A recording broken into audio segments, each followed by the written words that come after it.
Help support our coverage with a free account on Privacy, the service that keeps you protected when shopping online. Get $5 to try it now by using promo code QZZ2J. There we go. Now I've got sound. Hello, everybody. Hello. Hi. How are you doing? Fantastic. Yourself? Yeah, not too bad. Not too bad.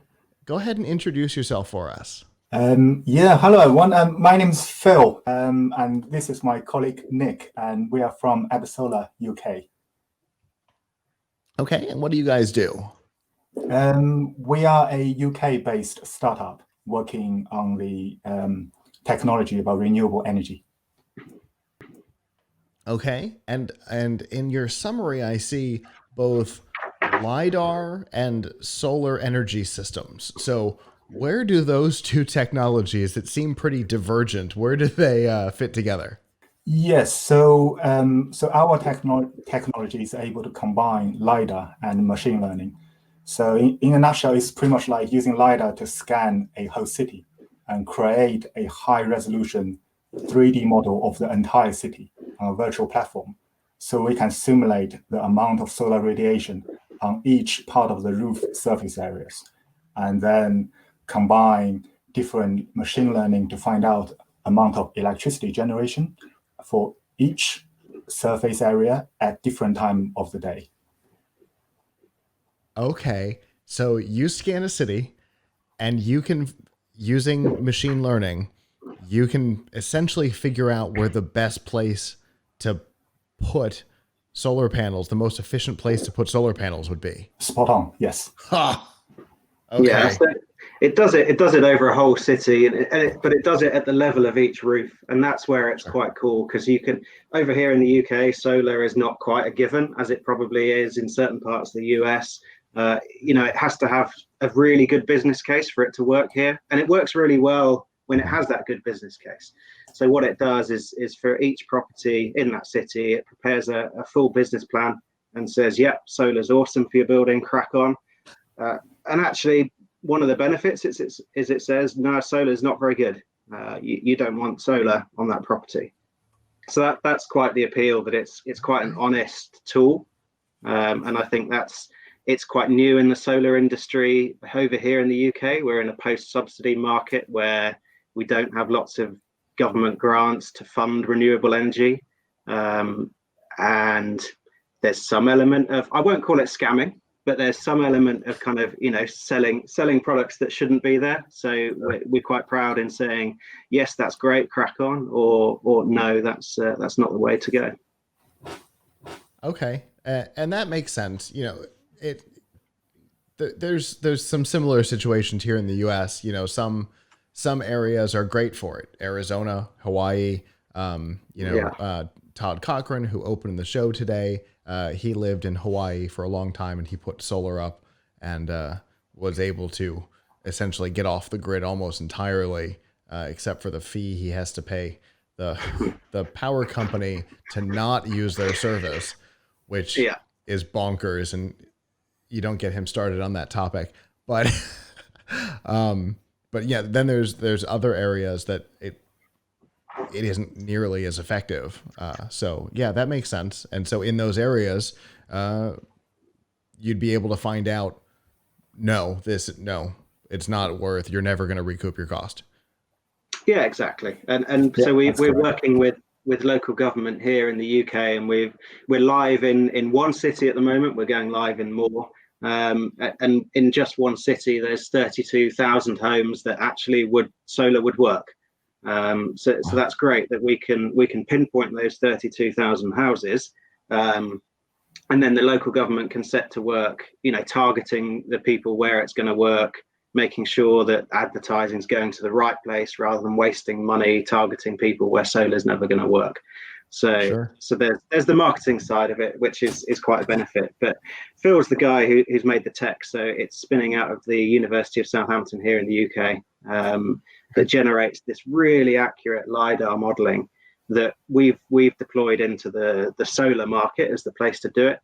The applications are huge. We're working with another part of local government looking at green roofs where you can stick all sorts of plants on the roofs to slow down flooding, because we can map out a city and we can play with that city. We can add a building, we can take away a building and say, hey, what happens to the environment when we make these changes? So it's quite cool having that ability to, I guess, play God and start playing around with the environment and say, what happens if, in a safe manner, where it's only the tech that fails, not the infrastructure of the city. Sure. Yeah, that makes sense. Once you've got the model of the city, you can build other machine learning models to apply different principles, like green roofs, which is something that, you know, is pretty popular in the East, but hasn't quite caught on in the West in the way that I think it probably should. Yeah, absolutely. Very cool. And you mentioned the technology, and my first thought when I saw this, I'm looking at at your summary, and it's a single sentence, and I pull out of it LiDAR computer simulation solar energy system, and I was like, normally you hear LiDAR and you immediately click into autonomous vehicles, because at CES that's what almost exclusively your pitches that say LiDAR are about autonomous vehicles. And obviously it's a way more interesting technology than that. So I'm glad to see you applying it to something more interesting than an autonomous Uber. Yeah, we're really, really proud of that. So our expertise to combine LiDAR not only for a room or for vehicles, but to have both the high resolution and the great geographic scale, combine the two together is quite a lot of data we have to crunch every single time. Sure.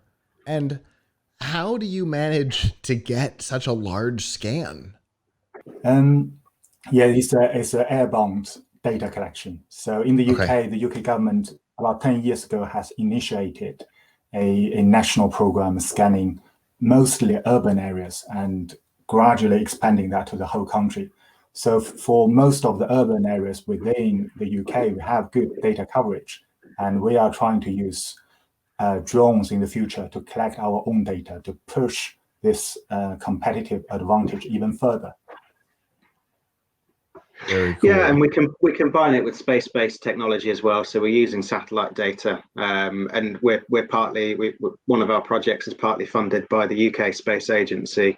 Nowhere near like NASA on your side. It's a lot smaller in comparison, but they're helping us, really try and make a difference. I guess they budget as using space to make a difference on Earth. So we are using some of the data collected from satellites to work out how can we reduce carbon through other methods other than solar in the properties. So we can see how thick walls are, we can see how dense the roofs are. We can really start to work out where we're wasting energy. Very cool. Well, if people want more information about this, how can they get it? Phil? Yes, we have our own website. It's quite cool. Domain is ab.solar, and that's our homepage. And to go along with the CES, we're really proud to be attending CES. But for people who want to know more in the future, we have a digital stand on our own website as well. So they can easily find out a demo. They can try the technology, they can see the video, and they can understand all sorts of features of our tech. Very cool. Well, I really do appreciate you coming and talking to me today and talking about this technology, because it's really, really fascinating. Thanks. It's really great to be here. I'm glad we were able to make this work. Absolutely. And enjoy the rest of CES. Thanks very much. Thank you. It's a weird one, as you said. Thank you. It definitely is.